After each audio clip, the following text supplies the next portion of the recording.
อันนี้บ่เหือนโดยยามฝนเด้อบ่เปียกบ่ยามฝนเปียกมันก็ยังดีบ่นอนอุ่นอยู่โธ่เอาใหม่แบบนี้เลยนี่บันดอกบันไดนี่แอมด้วยอันนี้บ่โอ้ยานบ่เว้าเลยพี่น้องเอ้ยเรื่องโจรขึ้นนี่มีดปาดนี่ก็เรียบร้อยแล้วบ่ยานบ่นอนกลางคืนยานหนาวบ่นอนกลางคืนหนาวพี่น้องเอ้ยเพื่อนผู้ใดทางนี้เพื่อนพบแม่เฒ่าโดยเพื่อนแม่เฒ่าก็แต่ก็โอเคอยู่ว่าแม่พิมพ์เราซื้อให้พี่น้องตอนนี้ก็โดนเติบอยู่ประมาณอยู่ใส่ปีปลายแล้วมันก็เริ่มเสื่อมแล้วพี่น้องแต่ก่อนก็โอเคอยู่น้องแก้วเจ้าขอบใจเจ้าขอบใจแต่ว่าของน้องแก้วนี่สิบ่แกะพี่น้องนะเพราะว่าเพิ่นสิเดินทางเมื่อเดือนของเพิ่นเองแต่ว่าของน้องเพิ่นนี่เฮาสิแกะให้พ่อเพิ่นเบิ่งพอพี่น้องเบิ่งนำกันว่ามันสิมีหยังก็เพิ่นอยู่เฮือนอยู่นี่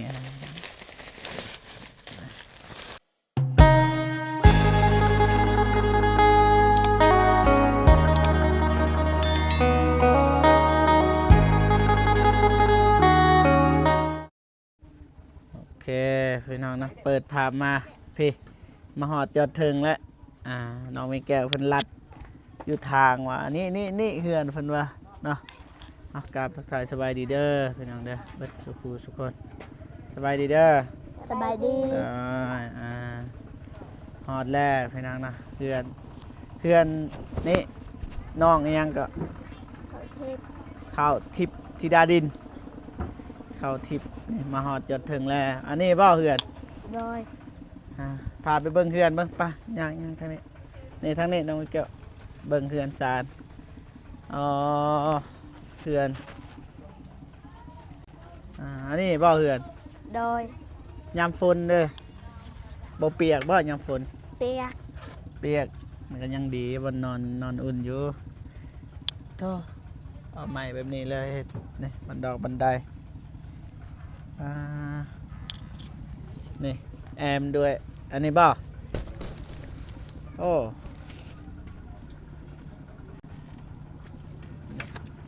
ให้ด้วยถาบัตรพี่น้องยังมีได้พี่น้องแต่ว่าสิพาบ่เตียงมาเบิ่งเป็นแบบใดนี่มานั่งอยู่นี่วันนี้นั่งอยู่นี่นั่งอยู่ใส่ก็ได้2 คนมานั่งตอนนี้นี่อยู่กับแม่อยู่จักคนอยู่เฮือน4ภายในน้อง2 คนน้อง2 คนโดยแล้วก็แม่คนนึงโดยอันนี้เฮือนบ้านนี่โดยเฮือนน้องบ้าแปลกน้องแก้ว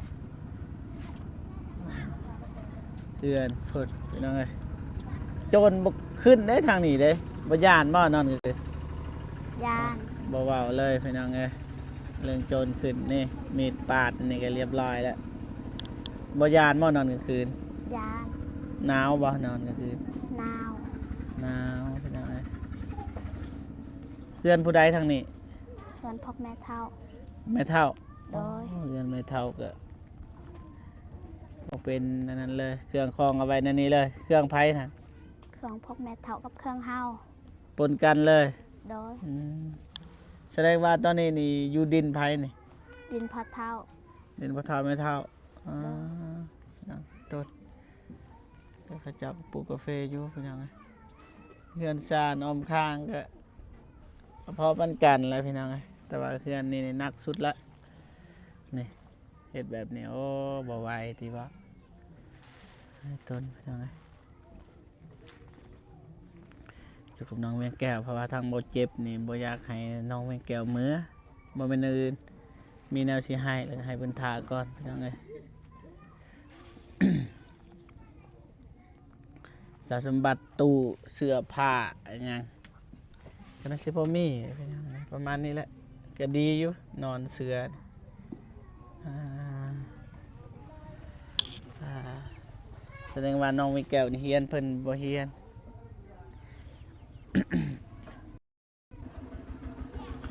ก็กองพี่น้องเท่าน้องเขาทิพย์ใหญ่มาอยากเป็นหยังเพราะว่าบริเฮียนเลย อยากเลี้ยงแม่อยากหาเงิน อยากเลี้ยงแม่อยากหาเงิน โดย อยากสุขสบายพี่น้องน้องไม่แก้วเด้ใหญ่มา อยากหาเงินคือกัน หาเงิน โดย อยากเขียนจบฮอดไส ม .7 จบม .7 โดย แล้วก็ไปเรียนต่อพี่น้องยังยาวไกลเพราะว่าตอนนี้ก็ยังเรียนอยู่ห้องป .5 ยังดนอยู่พี่น้องก็ถึงใหญ่ขึ้นแล้วก็อายุก็เพิ่มขึ้นแล้วก็เดียวมันสิจบเองพี่น้องอยู่เพื่อนมีหยังที่บ่มีอยู่เพื่อน ข้าว บ่มีข้าว โดย จะกินข้าวบ่ ยา บ่มีบ่ข้าวสาร บอ อืมอ้าวแต่ละมื้อกินข้าวผู้ใดสั่น เขาพกแม่เท่า มาเท่าเอาให้ โดย ต้นพี่น้องบ่มีข้าวกินสักสิว่าจังไดแล้วบ่เจ็บก็บ่ค่อยมีงบว่าช่วงนี้นะบ่มีเงินพี่น้องมีอยู่แต่ว่ามันบ่หลายนั่นแหละคันสิซอยน้องก็คือขูดน้ำมูกน้ำมันเฮาค่างวดรถกระทึกอยู่พี่น้องแล้วโทรศัพท์ก็ยังคุมถ่ายโทรศัพท์หน่วยเก่าอยู่พี่น้องอยากซอยน้องเพิ่นอยู่พี่น้องนะกินข้าวกินน้ำแล้วบ่ตอนแลง ยัง หนึ่งแล้วบ่ข้าวอีหยัง บอ บ่ทันหนึ่งมันจะว่าก็บ่อยากรบกวนน้องเพิ่นปานใดพี่น้องมันจะว่าให้น้องเพิ่นนึ่งข้าวนึ่งน้ำเฮ็ดกินตามธรรมชาติแล้วก็จบคลิปแล้วก็สิเดินทางเมื่อพี่น้องประมาณนี้มันจะว่าให้น้องเฮ็ดเวียกรถอยากเฮ็ดอีหยังเด้อ โด เอา ย สิออกไปถ่ายอยู่นอกหรือว่าเอาสิถ่ายคลิปเล็กน้อยนิดนึงดอยมาพี่น้องเปิดภาพมากำลังน้องมีแก้วกับซอยน้องเพิ่นนี่ได้ของกินเด้พี่น้องน้องเขาทิพย์เฮ็ดหยังนี่ตัวนี้นี่เฮ็ดน่าได้กิน สีนึ่งข้าว บ่ตัวนี้นี่ สีต้ม สิต้ม โดย กดซอยกันขนาดปูไงกุ้มพี่น้องหนึ่งเข่าเพิ่นว่าอันนี้บ่บอลเฮ็ดกินเฮ็ดอยาก โดย ติดดินเลยพี่น้องไงประตูนี่เครื่องของไปนอกเลยแต่ก็คนถูกอยู่ใส่ก็มีได้คุณอันนี้พี่น้องไงนอกจะเป็นรัดแหละซอยเรือต้นพี่น้องยากนะคันว่าเรื่องเด็กกำพร้าเนี่ยน้องแก้วก็ซอยอยู่พี่น้องไงใช่ของควรอยู่ของควรคนดูคนมันพี่น้องไง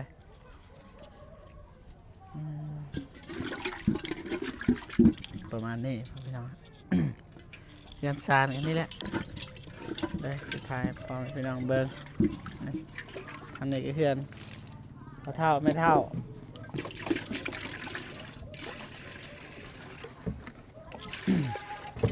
ต้นน้อย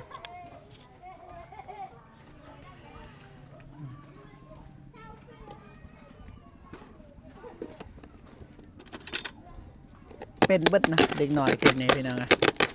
แห้งเด็กหน่อยคำผาแห้งเป็นหนึ่งเขาตักนำเฮ็ดทุกอย่างเป็นเบิดพี่น้องคนที่โบเป็นก็คือครอบครัวที่เขาเจ้ามีนะพี่น้อง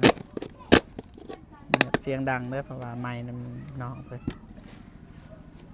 เพราะว่าถ้าคนใดที่เฮ็ดโบเป็นก็คือครอบครัวเขามีพ่อแม่เฮ็ดได้กินครอบครัวที่สบายถ้าเจอเด็กคำพาเขาเฮ็ดเป็นเบิดทุกคนถ้าบ่เฮ็ดก็บ่มีกินยังไงประมาณนี้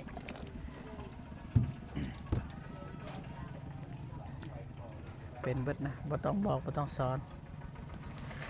เขาจะสิเฮ็ดได้ทุกอย่างยังไงประมาณนี้พี่น้องมันแต่เบิ่งนำกันยังไงสิถ่ายเป็นส่วนเอาประมาณนี้พอกินนำพอเท่าแบบแบ่งกันนะข้าวสารเขาจะสิแบ่งกันพี่น้องทานา เข้าใจบ่ผิดพี่น้องประมาณนี้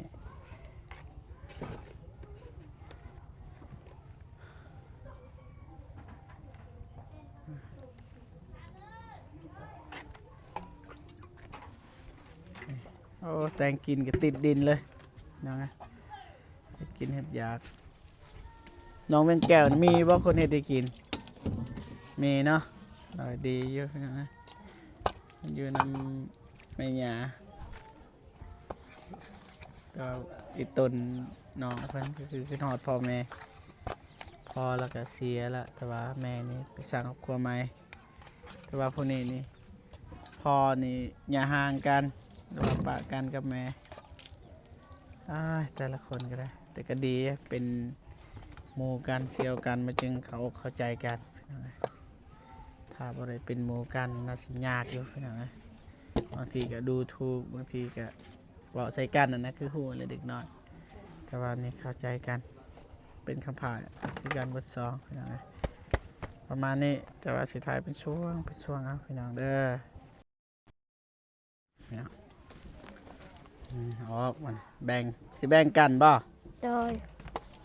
ดีแล้วแบ่งกันไปหานำกันเพื่อนกัน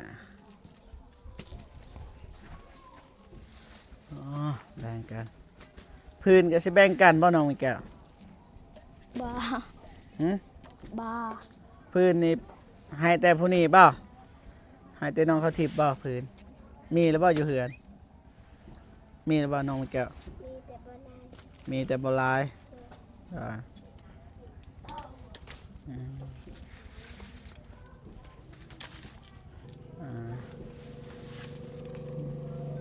แม่น้องเขาทิพย์ไปใส่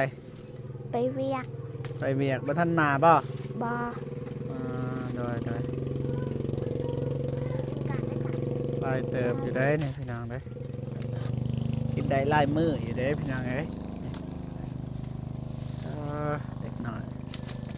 นี่แหละเด็กหน่อยบ้านเฮาพี่น้องนะก็ต้องท่าให้พ่อแม่คำสั่งนะ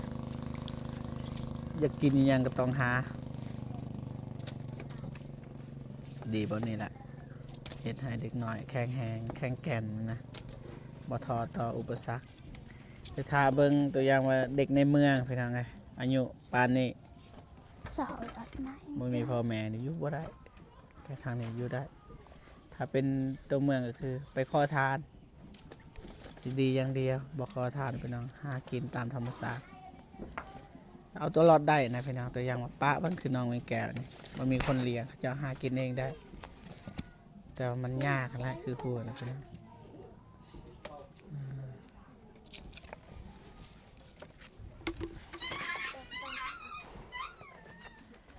มันแก้วมาซอยหมูพี่น้องสิเอารางวัลให้โอ้ย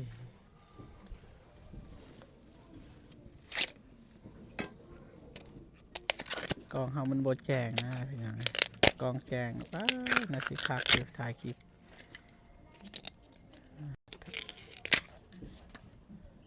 แต่ก็โอเคอยู่ว่าแม่พิมพ์เราซื้อให้พี่น้องตอนนี้ก็โดนเติบอยู่ประมาณอยู่ใส่ปีปลายแล้วมันก็เริ่มเสื่อมแล้วพี่น้องแต่ก่อนก็โอเคอยู่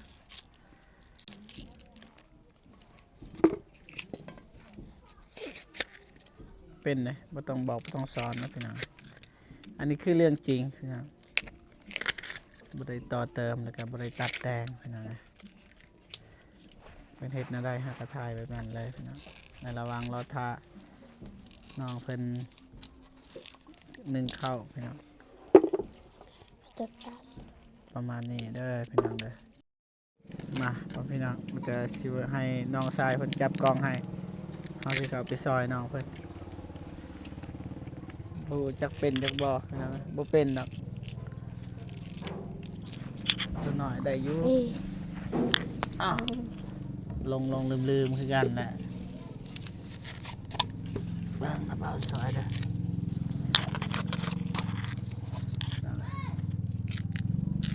แต่บ่เจ็บบ่เป็นเด้เป็นในไทยคนอื่นเป็นแต่ให้อัปเดตวิถีชีวิต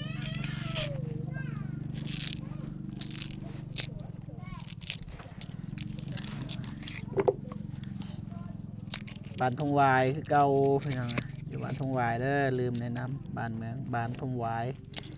เมืองท่าแตงแขวงเสกองกินดิบได้ปะ บ่ บ่ได้ปะ บ่ เป็นหยังขั้นกินได้สมอลเลยได้กินนี่อ้าวต้องใส่มีดใส่ผ้าดอกเจ็บโอ้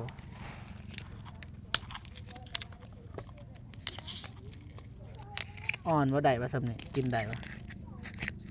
กินได้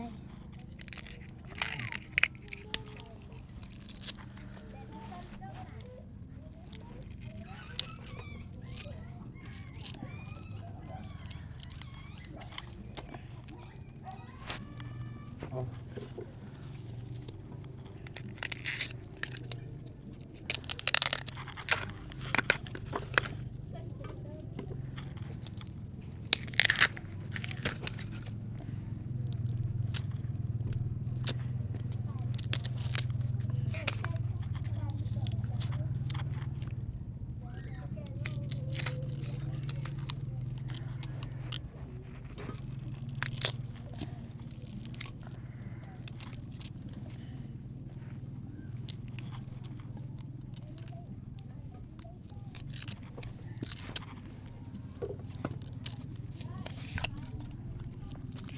เมื่อให้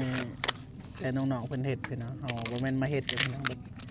บ่อยากให้ AI มันจับได้นะว่าเด็กน้อยเฮ็ด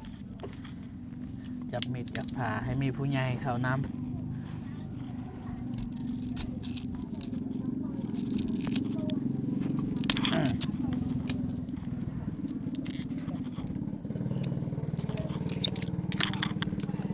โอ้บ่ได้แล้วตัวนี้ได้ปะมีปะอันนั้นนอนเดี๋ยวนี้ บ่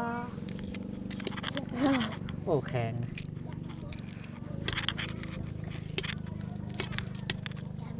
ถูก บ่มีมีใช่นี่แต่มันน้อยนะ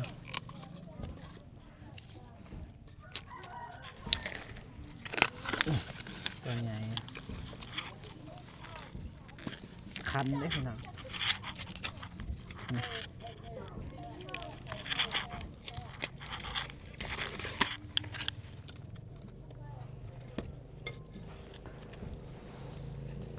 เขาเพิ่งจะบอกโอ้น่าได้อยู่ว่าจีบเพชรบ่เป็นหรอกคันนะครับคันเลยได้มือเลย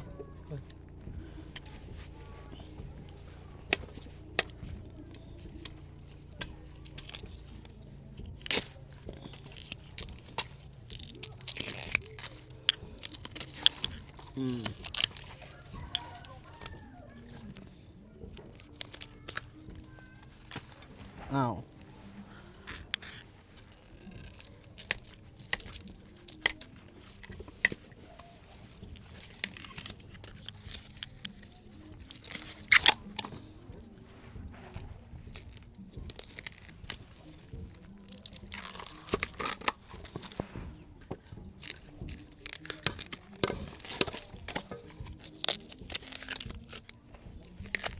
คักธรรมศาสตร์บ่มีสารเคมีหยัง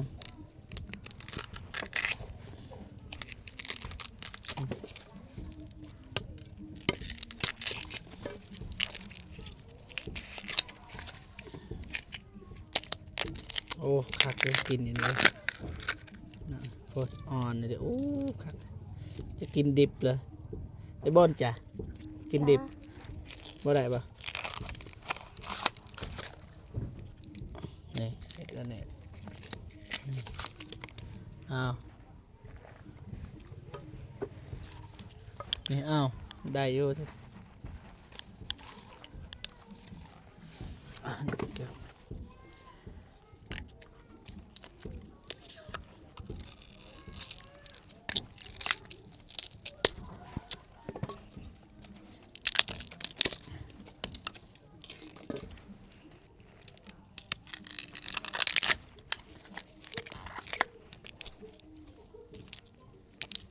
มานี่พี่น้องนะ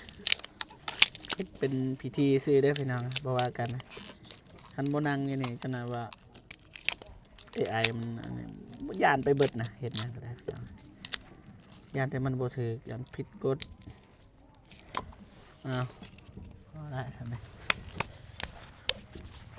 เราจะทาเป็นช่วงเอาเด้อน้องเด้อน้องอ่ะปะให้น้องประเทศก่อนนี่น้องอ่ะคนสามสิเอาน้องอ่ะโอเคผมพี่น้องมันจะว่าสีเมื่อ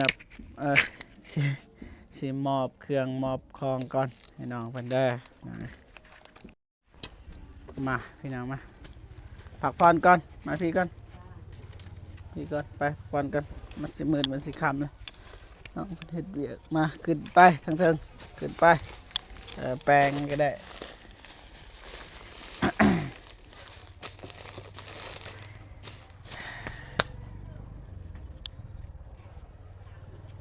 ขั้นเลยพี่น้องมันเป็นน้ำมันพอละขึ้นเทิงก่อนน้องไม่แก้วสีมอบรางวัลให้คนดุมันพี่น้องไง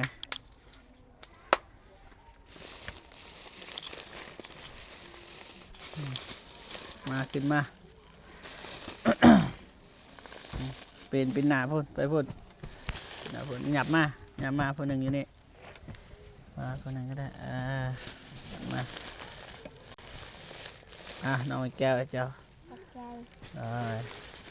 เจ้า ขอบใจ แต่ว่าของน้องไม่แก้วนี่สิบอกแกะพี่น้องเนาะเพราะว่าเพิ่นสิเดินทางเมื่อเดือนของเพิ่นเองแต่ว่าของน้องเพิ่นนี่เขาสิแกะให้พ่อเพิ่นเบิ่งพ่อพี่น้องเบิ่งนำกันว่ามันสิมีหยังก็เพิ่นอยู่เพื่อนอยู่นี่ทายอยู่หันก็ได้ทายก็ได้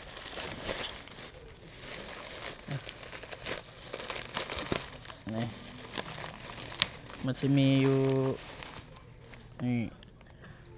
หูบ่ ว่า โอ้โหน้องไม่แก้ว น้ำปลา มีน้ำปลาจะมีปลาแดกนะจะมีปลากระป๋องจะมีคนละ3ห่อเด้อคนละ3ห่อก็จะมีน้ำมันพืชสบายคั่วอันนี้ฉันไล่คือกันกับวันนี้มีแพบมีสบู่ก้อนอันนี้ข้าวเจ้าเด้อบ่ต้องคอจักมื้อกินได้ 2-3 มื้อ 2-3 มื้อกินประหยัดเอามีเป็งนัวแล้วก็มีเกลือประมาณนี้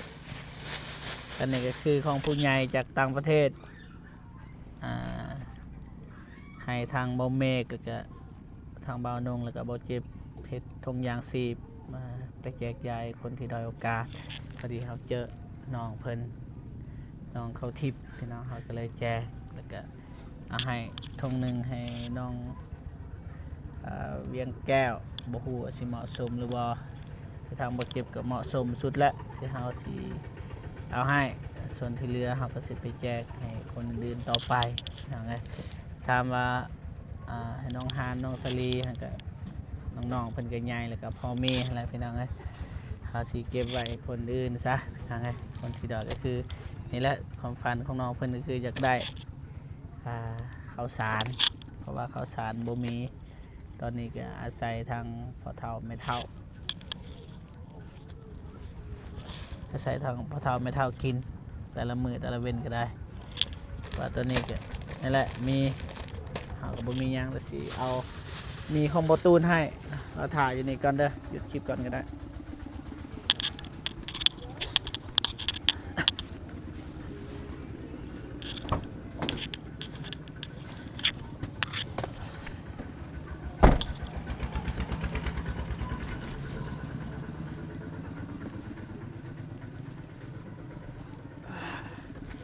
นี่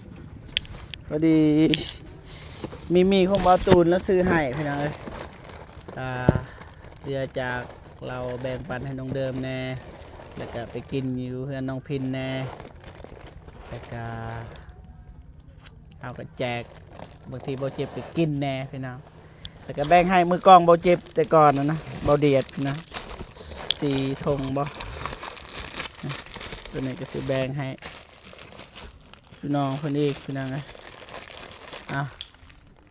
ใจ ได้อ่ะน้องไอ้แก้วเจ้า2 ธงบ่เสียใจเด้อปะเพิ่นนี่ลื่นนะเจ้าเฮือนใกล้เจ้านั้นมันหนักใจบ่นี่เก็ดเนี่ยให้ไผบัดนี้มันเบิดเลยของบ่ตูนเด้อมีนี่เด้อได้บ่ตูนแล้วซื้อให้บ่เจ็บแจกให้น้องๆเพิ่นแน่คนที่บ่มีแนวกินแนวยากบ่ตูนว่าล่ะแต่ว่าเก็ดนี่ให้น้องแก้วบ่จะใส่บ่เก็ดขานะไปนี่แหละยังไง